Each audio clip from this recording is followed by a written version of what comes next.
So I'm going to do my best not to ramble in today's video, but I want to kind of talk about something. I want to touch base something that is kind of off topic here a little bit. Maybe we could file it under mindset. I guess that would probably be the best way to go about this video, but I just want to share something with you. It was regarding a client that I worked with earlier this week. So first off, let me start by saying I am doing what I am most passionate about. I love career coaching. I absolutely love it. I love it when I can see that I've made a difference in somebody else's life. If I've helped them secure a position, and I've helped them secure it faster than had they not worked with me. And this really is what just makes my day. But I'm going to tell you a little bit of a secret here, and that is some days career coaching absolutely sucks, and I wouldn't wish it on my worst enemy. And so let me tell you a little story that happened this week. I'll share this with you. So first off, if you are new to this channel, my name is Bill Benoist. I am a career coach here in Silicon Valley. I primarily work with people in mid to late career, but the videos are for everyone. And I wanted to share this one situation that happened earlier this week. I've been working with this client, really super great guy. I really enjoy working with him. And he's been kind of a long-term client, a little over 2 months, which is really kind of coming to the end of this. But about a month ago, he was in talks with a company up in San Francisco that was looking really super good. And so the time before last, so I'm talking about a meeting that we had just in the last week, but the time before that, when we met, he said that they were moving very, very quickly. He had talked with the recruiter the day before our meeting, and the recruiter said, "We are expecting to get an offer out to you either tomorrow or the next day." So it was like, I'm talking with him, and it was like, really, he's super, super excited. And I'm really super excited for him too, because, heck, that offer could be coming in while we're talking. He was just really geared up for it. But this is what the recruiter was telling him. And the recruiter was, now it was a third-party recruiter. It wasn't actually an internal recruiter. But he said that the company wanted to move really quick, and they really liked him. He'd gone through a number of interviews. Now, on top of this, this individual was also in the middle stages of interviewing with one of the big fives here in Silicon Valley. So the big fives, we're going to talk about is Apple, Facebook, Amazon, Google, and I'm sorry, I can't remember what the other one is, but it's out there. But anyway, he was interviewing with one of the big four, and he was in the middle of rounds of this, and he said this was really going well for him too. These interviews were really going well for him. So we finish our call, and I wish him a lot of luck, and I say, definitely let me know, as soon as you hear something. So we had another meeting this past week. And I was, the first thing I did was I went and I checked the his LinkedIn profile to see if he had updated, if he had landed with, this one position. And it wasn't updated, but that didn't mean anything either. Some people do that immediately. Others, they kind of forget about it. But we get on the phone, and I could tell right away, just by his facial expression, he said, they didn't offer me the position at the company.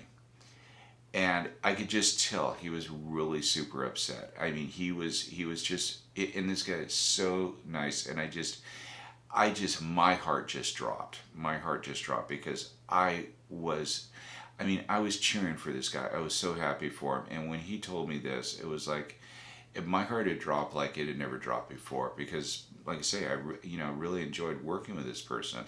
And he said, I just don't understand it. The recruiter, a month and a half of interviewing, and he gets a call. He didn't get a call. He gets an email that made it that essentially said that they've decided to go in a different direction with us. And then he tells me, he says, but on the positive side, which I always love when people see the positive, he said the other interview is going really, really super well. In fact, the hiring manager called me yesterday and he said, we think you would actually be a better fit for it. Now, let me back up a little bit. The hiring manager called him the week before. So it was like, a week after we had talked. And he said, we think you would be a much better fit for this other position, and I want to arrange another interview with you, with someone.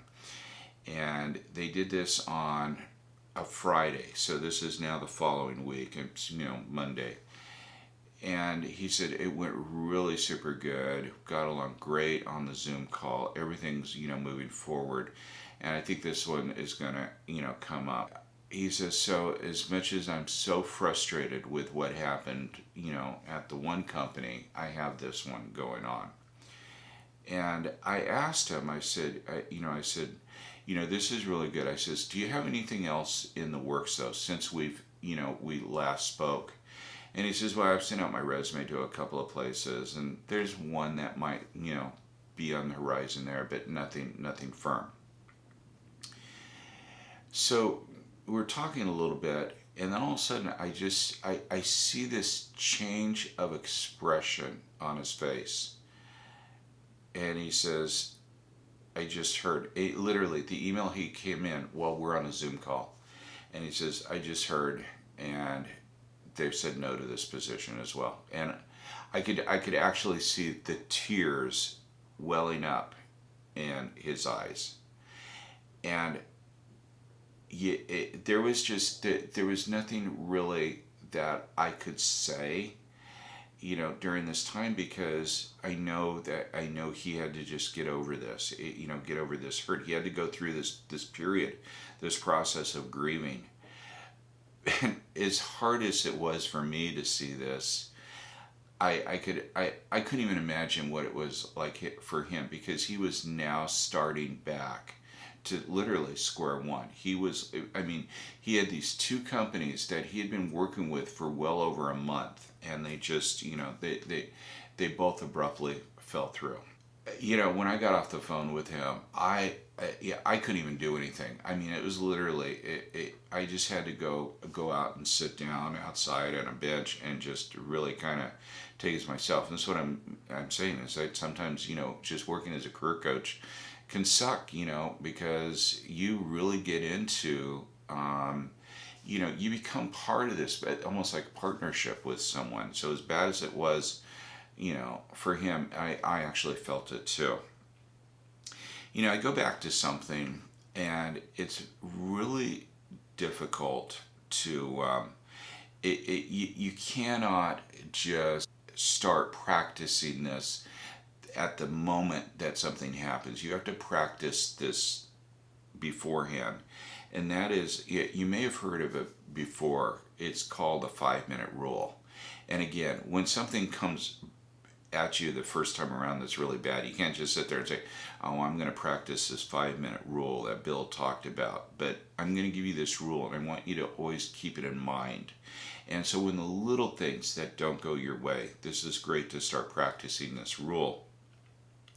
Because when things like this, major events happen, and you've been practicing this for a while, it will help you get over it. But essentially, I want you to understand something.